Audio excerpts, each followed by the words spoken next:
ଲ attraction କୁ ନେଇ କିଛି କଥା। ଲ ଆଟ୍ରାକ୍ସନ୍ କ'ଣ ସେଇଟା ଜାଣିବା।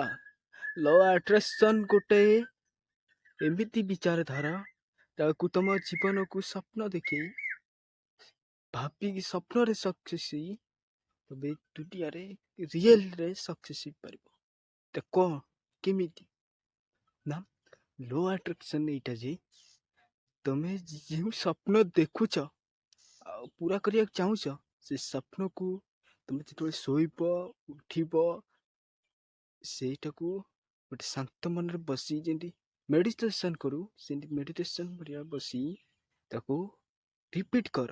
ସକ୍ସେସ୍ କେମିତି হবে ସକ୍ସେସ୍ କୋଉ ଷ୍ଟେପ୍ ନେଇକି ହେଲି ସକ୍ସେସ୍ ହେଇଗଲି ତାକୁ ପୁଣି ରିପିଟ୍ କର ପଛକୁ କ'ଣ ପାଇଁ ସକ୍ସେସ୍ ହେଲି ସେଇଆକୁ ନେଇକି ଆଉ ତମ ଜୀବନରେ ରିଏଲରେ ଆଜମାଅ। ଗୋଟେ ଷ୍ଟେପ୍ ନିଅ ସେଇଟା ରିଏଲ ହେଇଯାଏ ସକ୍ସେସ୍ ହେଇଯାଅ। ସେଇଟା ହୁଏ ଲ ଆଟ୍ରାକ୍ସନ୍ ପାୱାର ଏମିତି ଫଙ୍କସନ୍ କରେ। ବୁଝିପାରିଲ? ତ ଲାଇକ୍ କମେଣ୍ଟ ସେୟାର କରିଦିଅନ୍ତୁ।